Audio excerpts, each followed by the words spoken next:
다음으로 또 노르웨이에 계신 분을 또 저희가 또 초청을 했는데요. 유럽 대체연료 추진선 개발 동향이라는 주제였고요. 다음 주제 두 번째 세션 마지막 발표고요. ABB 박대성 박사님의 또 발표가 준비가 되어 있습니다. 다음 주제는 유럽 전기 추진 선박 개발 동향이란 주제로 또 발표를 해주시겠는데요. 이번에는 또 전기 추진 선박 개발 동향에 대해서도 여러분께 또 발표를 이어가도록 하겠습니다. 박수와 함께 발표를 만나보도록 하겠습니다.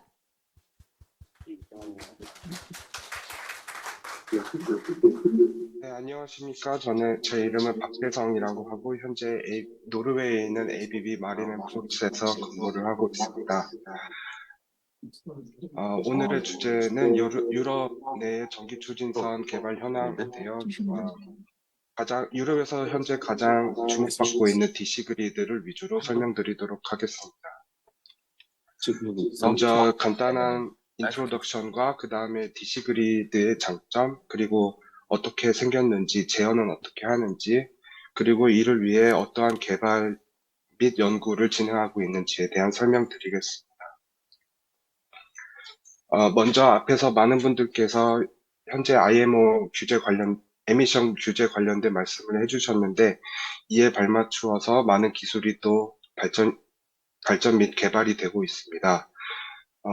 먼저 프로펄전 시스템 관련한 프로펄전 시스템 효율 향상된 부분, 그리고 에너지 스토리지 시스템, 배터리 같은 그런 새로운 에너지 스토리지 시스템을 사용하는 부분, 그리고 하이드로젠과 같은 리뉴어블 에너지를 사용하는 그런 기술들을 선박에 적용시키기 위해 DC 그리드라는 배전 기술이 필요하게 됩니다. 왜 기존의 AC 그리드가 아닌 DC 그리드를 사용해야 할까요? 첫 번째 이유로는 연료를 저감할 수 있는 장점이 있기 때문입니다. 두 번째로는 AC 그리드에 비해서 선박에 들어가는 풋프린트와 그 다음에 라이트웨이트를 줄일 수 있습니다. 또 세 번째로는 새롭게 개발되고 있는 새로운 에너지 스토리지 시스템을 아주 쉽게 통합할 수 있습니다. 또 AC 시스템에 존재하는 아주 복잡한 현상들, 프리퀀시에서 비롯되는 싱크로나이제이션 이슈로부터 해방될 수 있습니다. 현재 유럽 및 노르웨이에서는 다음과 같은 선종에 대해 DC 그리드의 기술이 탑재되고 있습니다. 먼저 오프쇼어 베슬로 오프쇼어 서플라이 베슬, 플랫폼 서플라이 베슬 또는 윈터바인 인스톨레이션 베슬과 같은 오프쇼어 유닛에 DC 그리드가 이미 탑재되고 있고, DP2 리퀘어먼트 관련된 규제 사항들도 모두 만족하면서 개발이 이루어지고 있습니다. 또 작은 페리부터 중형 규모의 크루즈선까지 이런 페리 및 요트에 탑재되고 있고, 또 노르웨이에는 많은 피시 캐리어들이 있는데 이러한 선박에도 DC 그리드가 사용되고 있습니다. 또 수많은 유럽 국가들의 새로운 군함 및 해양 경비선의 건조도 DC 그리드로 이루어지고 있습니다. 먼저 이 장점에 대한 설명을 하나씩 해보도록 하겠습니다. 먼저 연료 저감에 관한 내용입니다. DC 그리드를 사용하게 되면 더 이상 AC 파워 시스템에서 요구되는 프리퀀시를 메인 버스에서 맞출 필요가 없게 됩니다. 이 의미는 저부하 운전의 경우에서 저속으로 운전이 가능하다는, 저속으로 운전이 가능하게 되는, 저속으로 운전이 가능하게 됩니다. 이 말이 무엇인가 하면은, 우리가 자전거로 내리막을 내려가게 될 때, 페달을 빠르게 밟을 필요가 없죠. 부하가 낮아서. 그렇게 되면은, 우리의 몸이 연료라고 가정했을 때, 적은 연료로도 부하를 운전할 수 있게 된다는 그런 사실이 됩니다. 그래서 효율이 올라간다는 장점이 있게 됩니다. 또 왜 DC 그리드를 사용하게 될 경우에 풋프린트와 라이트웨이가 줄어드는지에 대해서 보겠습니다. 먼저 왼쪽에 있는 다이어그램은 AC 그리드로 AC 제너레이터, 그리고 AC 스위치보드, 그 다음에 트랜스포머, 그리고 프로펄션에 사용되는 컨버터 유닛 혹은 필터들이 존재합니다. 하지만 DC 그리드에서는 이런 트랜스포머, 그 다음에 프로펄션 드라이브에 대한 컨버터들, 그리고 많은 필터들이 제거가 되게 되고, 이 프로펄션 드라이브에 사용되었던 렉티파이어 유닛이 제너레이터 사이드로 이동이 되면서 DC 스위치보드가 굉장히 심플해지는 멀티 드라이브 유닛으로 바뀌게 됩니다.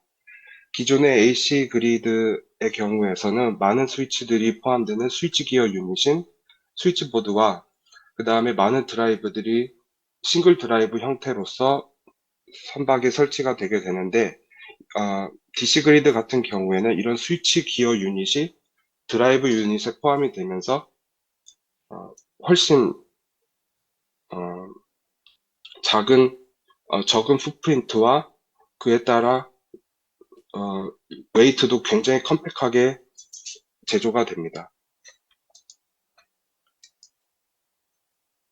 그리고 DC 그리드의 경우에는 새로운 에너지 스토리지 시스템, DC 기반의 에너지 스토리지 시스템에 대한 통합이 굉장히 쉽게 이루어질 수 있습니다.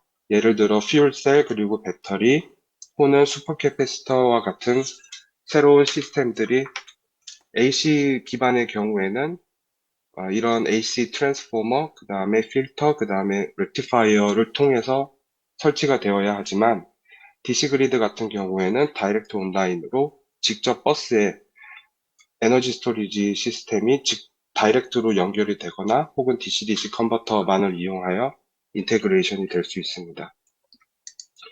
이는, 이는 많은 컴포넌트들이 생략이 되기 때문에 DC 그리드를 이용하게 될 경우 이러한 새로운 에너지 유닛에 보다 높은 효율로 사용할 수 있고 또한 제어 성능 또한 올라가게 됩니다. 그리고 AC 시스템에서 비롯되는 많은 복잡한 현상들로부터 자유로워진다는 점입니다.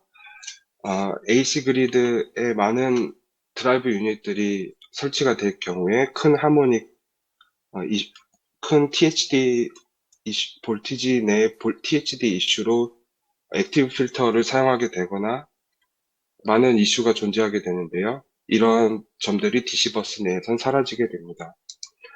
또 싱크로나이제이션과 같은 복잡한 이슈로부터 해방이 되고 DP 베슬레 같은 경우 많은 어널리시스들을 수행해야 되는데 이런 점들로부터 벗어날 수 있게 됩니다. DC 그리드가 어떻게 생겼는지 같이 토폴로지를 살펴보도록 하겠습니다. 먼저 풀 일렉트릭 같은 경우에는 배터리로만 추진이 되는 그러한 DC 스위치보드를 가지고 있습니다.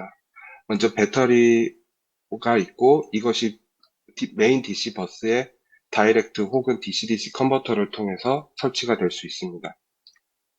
또 프로펄션 유닛이 있는데 AC 그리드와 다르게 렉티파이어, DC 링크, 인버터로 존재하지 않고 인버터를 다이렉트하게 프로펄션 모터에 연결이 됩니다. 또 오프 그리드 시스템은 인버터 유닛 그리고 인버터의 스위칭으로부터 AC 그리드를 로우 볼티지 H 스위치보드를 보호하기 위한 LCL 필터가 존재합니다. 그리고 두 DC 스위치보드 사이에는 버스 타입 브레이커가 존재하게 되겠습니다. 또 더 넓은 크루징 레인지를 보장하기 위해서는 퓨얼셀 같은 시스템이 메인 DC 버스에 설치될 수 있습니다. 하지만 현재는 보통 하이브리드 파워 시스템이라고 해서 컨버스천 기반의 엔진이 포함되는 그리고 렉티파이어 유닛이 함께 통합되어서 설치가 되고 있습니다. 먼저 그 AC 제너레이터가 어떻게 DC 파워를 만들 수 있는지에 대한 컨버전 기술에 대해 말씀드리도록 하겠습니다. 현재까지는 세 가지 토폴로지가 존재하는데 첫 번째는 다이오드를 이용한 렉티파이어, 그 다음에 트리스터를 이용한 렉티파이어, 그 다음에 IGBT 스위치를 이용한 액티브 프론트 엔드 렉티파이어가 존재합니다. 먼저 다이오드 렉티파이어는 가장 단순한 렉티파이 기술로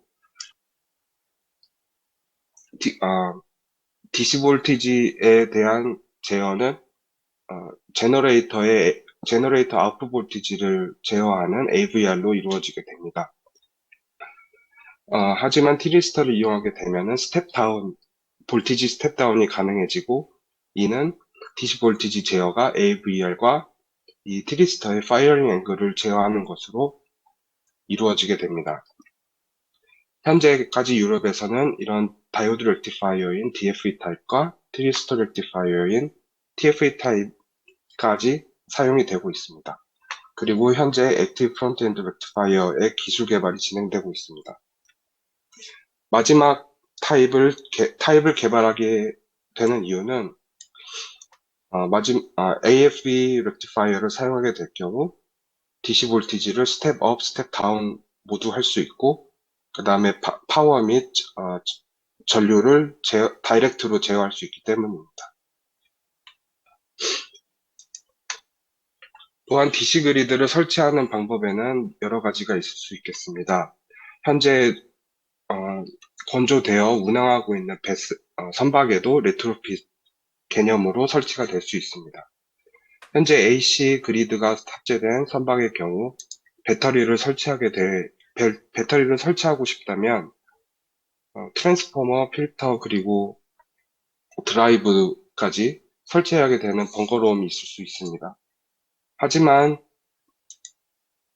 기존에 존재했던 오프그리드 로우 볼티지 AC 스위치보드로 통하는 라인을 이용한다면 먼저 그 버스에 렉티파이어를 설치하게 되고요. 그러면 섭 DC 그리드가 만들어지게 됩니다. 그럼 여기에 배터리를 설치하게 되면은 리트로핏이 가능하게 된다는 장점이 있습니다. 또한 프로펄전 시스템만의 배터리를 이용한 옵티마이제이션을 원한다면 기존에 존재했던 베리어블 스피드 드라이브 유닛에 존재하는 DC 링크를 연장함으로써 섭 DC 그리드를 만들 수 있게 됩니다. 또 이러한 DC 그리드를 어떻게 제어하는지에 대해서 살펴보겠습니다. 먼저 세 가지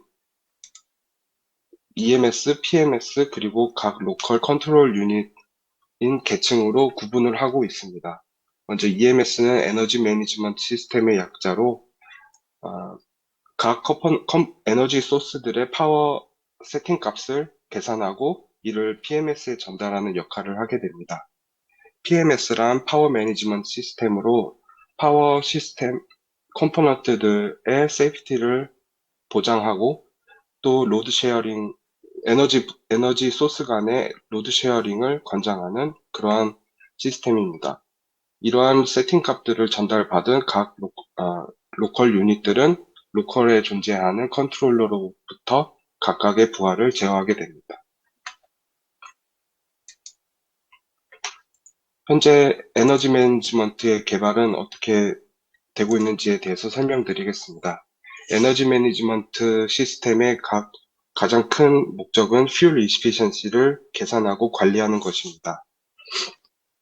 그래서 각각의 에너지 소스들이 어떠한 로드를 갖고 운전을 해야 되는지 이에 대한 플래닝과 스케줄링을 진행하고 있습니다. 왜냐하면 기존 엔진에 더해서 배터리가 추가되게 된다면 배터리는 충전과 방전 두 가지 모드를 갖고 있는 에너지 소스이자 컨슈머이기 때문에 이런 플래닝의 복잡성을 가져오게 됩니다. 그래서 현재 유럽에서는 크게 세 가지 기준의 EMS를 개발하고 있는데, 첫 번째는 룰 베이스드, 두 번째는 옵티마이제이션 베이스드, 그리고 마지막으로는 데이터 드리븐 AI를 이용하는 그런 EMS를 개발하고 있습니다. 또 에너지 매니지먼트는 BMS란 배터리 매니지먼트 시스템이고, 이를 통합해서 배터리에 존재하는 그런 에너지 레벨과 세이프티 관련된 모니터링을 수행하고 있습니다. 먼저 룰 베이스드 EMS에 대한 설명입니다. 이는 트리 구조의 EMS로 만들기는 쉬우나 모든 상황을 가정할 수 없고 또 제어되는 그런 환경이 최적화된 그런 운전 포인트인지 아닌지에 대한 확신은 가질 수 없는 그런 제어 방법입니다. 다음은 로드 프리퀀시 기반의 에너지 매니지먼트 시스템인데, 쉽게 설명드리자면 부하가 존재하고 이 부하를 메저링해서 빠른 부하는 빠른 다이나믹스를 가지고 있는 그런 에너지 소스들, 즉 예를 들어 배터리 혹은 슈퍼캐패시터 이런 소스들의 부하를 어사인하고 그 다음에 느리게 작동하는 부하들은 제너레이터와 같은 프라이머리 소스에 어사인하는 그런 개념입니다. 또 마지막으로 옵티마이제이션 기반의 EMS는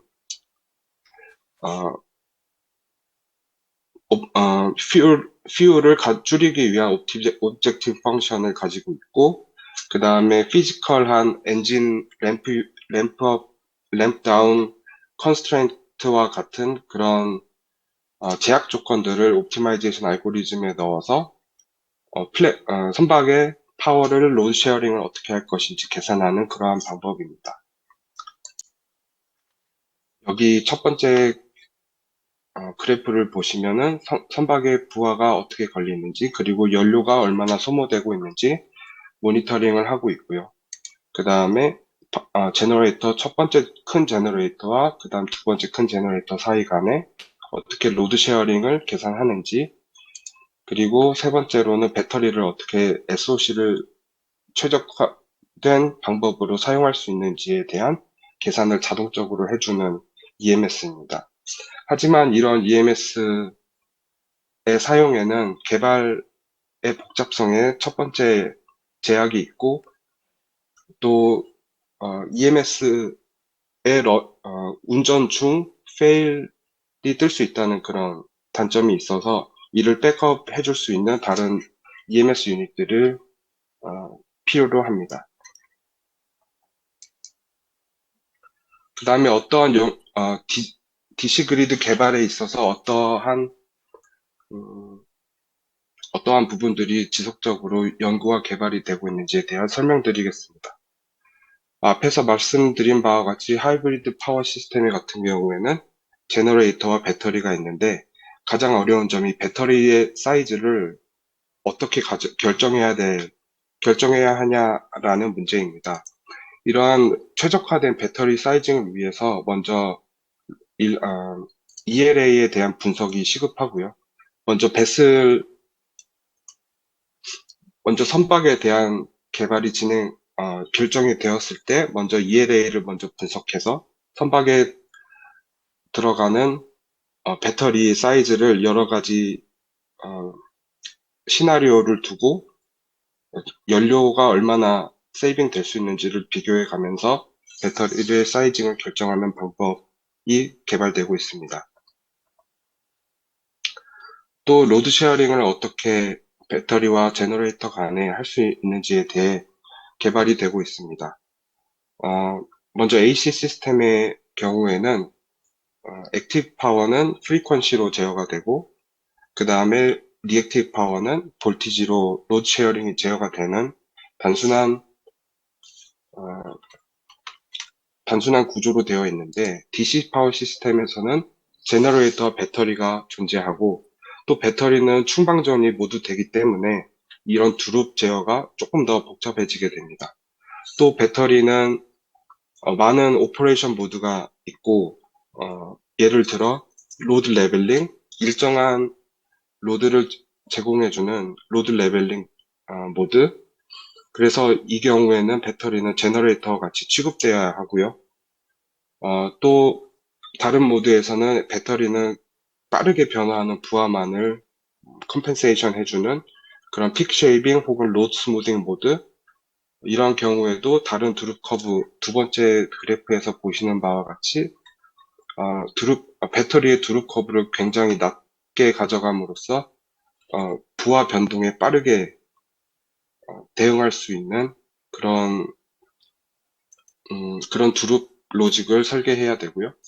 또 배터리를 일정한 C레이트로 차징하기 위해서 어떻게 드룹 커브를 가져가야 되는지, 이는 모드별로 다른 드룹 커브를 만들어야 된다는 단점이 있겠습니다. 따라서 어떻게 하면은 아주 쉽게 배터리를 여러 가지 모드로 사용할 수 있는지에 대해 끊임없이 개발이 진행되고 있습니다.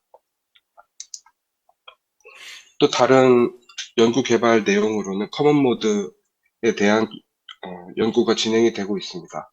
먼저 AC 시스템 같은 경우에는 큰 트러스터 드라이브 유닛이 버스에 연결이 되고, 이러한 드라이브들은 각각 필터 유닛이 탑재되기 때문에 크게 상관이 되지 않았던 부분인데요. Recording stopped. DC 그리드 같은 경우에는 인버터들이 직접 DC 버스에 연결이 되기 때문에 이런 스위칭 현상으로부터 오는 커먼 모드 현상들을 충분히 제어를 해줘야 합니다. 예를 들어서 이런 AC 모터 유닛이 있고 AC 서플라이 파워가 있는데, 현재는 드라이브에서 오는 스위칭 현상으로 인해서 인풋 볼티지에 노이즈가 섞여 있습니다. 그리고 모터 쪽에는 커먼 모드 볼티지가 현재 이 정도 레벨로 존재를 하게 되고요. 그래서 어떤 사람 경우에는 EMC 필터를 서플라이 쪽에 넣어서 인풋 볼티지를 깨끗하게 만들고, AC 모터 쪽에 커먼 모드 노이즈의 부하를 조금 더 주려고 하는 경우에 경우가 있습니다. 하지만 DC 그리드 같은 경우에는 이러한 DC 그리드에 배터리가 추가되기 때문에 앞에서와 같이 서플라이 쪽의 볼티지를 깨끗하게 하고 싶다면 각각 모터 및 배터리의 커먼 모드 노이즈의 부하가 증가되는 그런 현상이 생기게 되는데요. 그렇게 될 경우를 방지하기 위해서 각각 커먼 모드 필터의 디자인을 다른 스러스터 드라이브 시스템과 통합해서 분석할 수 있는 그런 기술이 개발이 되어야 합니다. 만약 이 커먼 모드 볼티지나 노이즈가 배터리 제조사에서 요구되는 그런 수치보다 높게 된다면 배터리를 선박에 탑재하게 돼도 사용할 수 없게 됩니다.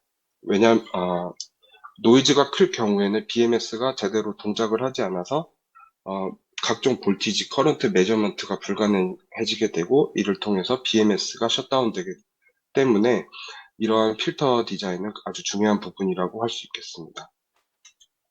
특히나 큰 경험이 없는 배터리 제조사를 만나게 되었을 때 이러한 커먼 모드 디자인이 보통 고려가 되지 않기 때문에 어떤 배터리 제조사와의 협업이 아주 중요하다고 볼 수 있겠습니다. 또한 DC 파워 시스템에 관련된 어널리시스와 엔지니어링이 지속적으로 개발이 되고 있습니다. 첫 번째로 DC 버스 볼티지의 안정성을 어떻게 가져올 것인가. 예를 들어 DC 버스에 아주 잠깐 순간적인 셧다운이 왔을 경우에 어떻게 컨슈머나 에너지 소스들을 살리면서 버스의 운전을 지속적으로 가능하게 할 수 있을지에 대한 연구, 그리고 DC 파워 시스템에 요구되는 스테디 스테이트뿐만 아니라 트랜지언트에 관련된 성능에 대한 분석, 이 요구되고 있습니다. 특히나 로이드에서 요구하는 하이브리드 파워 노테이션에서는 다음과 같이 A, B, C, D, E, F, G, H, I에 이를 정도로 많은 시스템 어널리시스 도큐먼트를 요구하고 있고요. 이 도큐먼트들을 모두 제출할 수 있게 되려면 DC 파워 시스템에 대한 모델링에 대한 충분한 연구와 이 모델을 어떻게 사용해서 우리가 원하는 어널리시스를 진행할 수 있을지에 대한 그런 기술 개발이 필요합니다. 그리고 메인 버스가 DC이기 때문에 각종 AC 컨슈머들을 사용할 수 있기 위한 이런 AC 오프그리드 시스템에 대한 제어 방법, 어떻게 로우 볼티지 AC 스위치보드의 THD를 DC 버스에 존재하는 오프그리드 컨버터로 제어할 것인지, 그리고 리액티브 파워 그리고 언밸런스 로드를 어떻게 오프그리드 컨버터로 제어할 수 있을지에 대한 연구가 필요하고요. 또 보통 DP 클래스 베슬의 경우에는 AC 스위치보드가 서로 클로즈 버스 타입으로 운전되기 때문에 이런 AC 스위치보드를 컨버터로부터 어떻게 싱크로나이제이션 할 수 있을지에 대한 그런 연구 개발이 필요하게 됩니다. 또 다음 연구에 대한 부분은 프로텍션 관련된 사항입니다. 가장 중요한 부분일 수 있겠는데요. 먼저 DC 파워 시스템에서는 DC 스위치보드, 여기가 첫 번째 DC 스위치보드, 두 번째 스위치보드라고 한다면 이 첫 번째와 두 번째 스위치보드 사이에 같은 경우에는 버스 타이 브레이커로 보호가 되게 됩니다. 주로 버스 타이 DC 브레이커라고 얘기를 할 수 있는데 보통 이는 실제로 AC 그리드에서 보이는 그런 브레이커라기보다는 IGBT나 티리스터로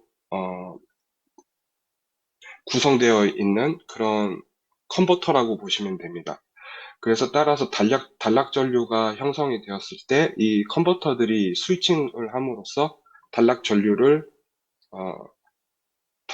흐르지 못하고 단락 전류를 돌리는 그런 작동을 하게 됩니다.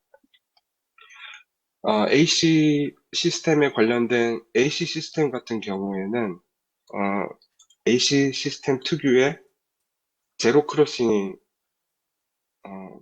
있기 때문에 아무리 어느 정도 큰 단락 전류가 발생을 해도 보통 전류가 0이 지나는 지점에서 스위치를 오픈함으로써 쉽게 단락 전류를 차단을 할 수 있게 됩니다. 하지만 DC 시스템의 경우에는 제로 크로싱이 없고 그 다음에 일정한 전류가 흐름이 있기 때문에 이 전류의 흐름을 끊어야 한다면 아주 많은 에너지와 그리고 많은 열들이 방출이 되게 됩니다. 그래서 단락 전류 발생 시 아주 빠른 시간 내에 전류를 끊어야 하고 또 액티브한 브레이커 컨트롤로 이런 단락 전류를 끊을 수 없기 때문에 퓨즈라는 것을 혼합해서 사용하게 됩니다. 여기 보시면은 각 컨슈머들은 디스커넥터와 퓨즈로 구성되어 있고요. 그 다음에 버스 타이 같은 경우에는 DC 브레이커로 보호를 하고 있습니다. 이 DC 브레이커를 각각 컨슈머들과 에너지 소스 사이에 모두 설치를 할 수 있게 되면 좋겠지만 이 유닛은 굉장히 비싸기 때문에 다음과 같은 구성을 하고 있는 것입니다. 예를 들어서 한 스위치보드의 버스 내에 단락이 존재하게 될 경우 모든 숏서킷 커런트들이 각각의 컨슈머들로부터 그리고 에너지 소스로부터 이 단락 포인트까지 전류가 흐르게 됩니다. 그 옆에 스위치보드에서도 똑같이 단락 포인트로 전류가 흐르게 되고요.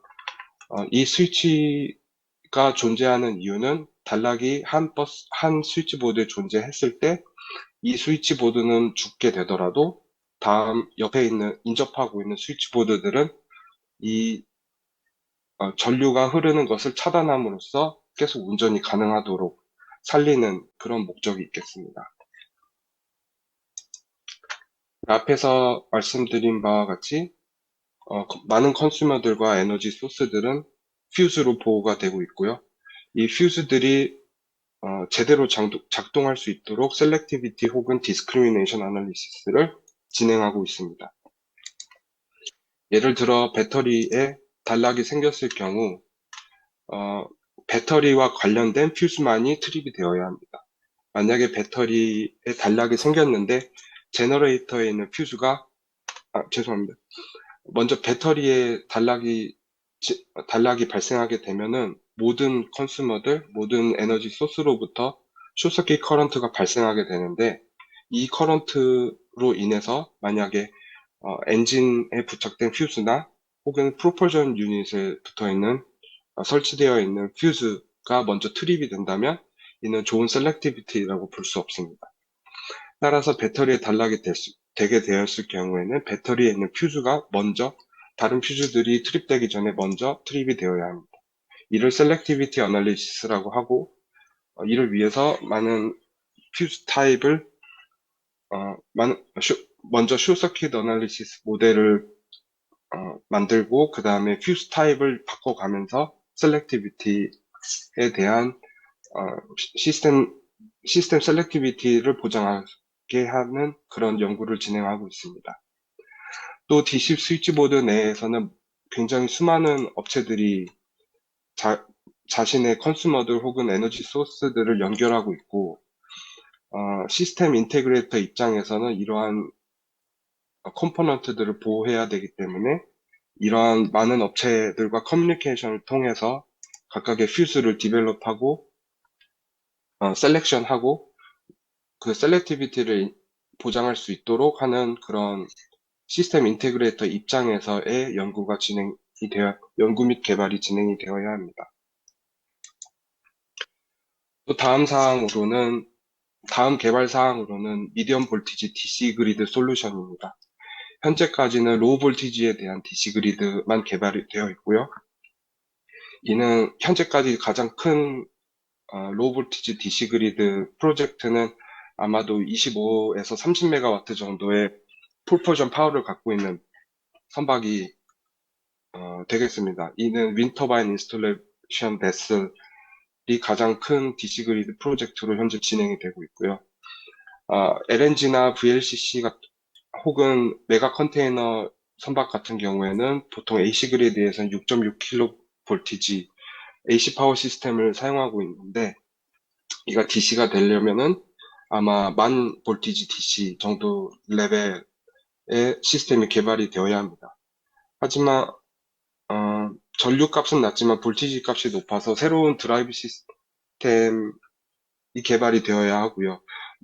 이미 미디엄 볼티지, 하이 볼티지 AC 드라이브는 개발이 되어 있지만 이를 따로 AC 드라이브의 스테이지를 분리해서 인버터 혹은 렉티파이어만을 설치하는 그런 경우는 아직까지는 없었기 때문에 이런 디자인에 관련된 개발이 필요하고, 또한 가장 중요한 DC 브레이커에 관한 개발이 미디엄 볼티지 내에서도 확실히 될 수 있도록 추가적인 기술 개발이 필요한 현실입니다. 따라서 현재 유럽에서는 미디엄 볼티지 DC 개발이 더디기 때문에 먼저 미디엄 볼티지 AC를 메인 버스로 사용하고 로우 볼티지 DC를 또 서브그리드로 탑재하는 그런 토폴로지에 대한 디자인이 개발이 되고 있습니다. 네, 현재까지 DC 그리드 관련된 간략한 설명과 어떠한 기술 및 연구가 진행되고 있는지에 대해서 설명드렸습니다. 감사합니다. 네, 감사합니다. ABB 박대성 박사님의 또 발표였습니다.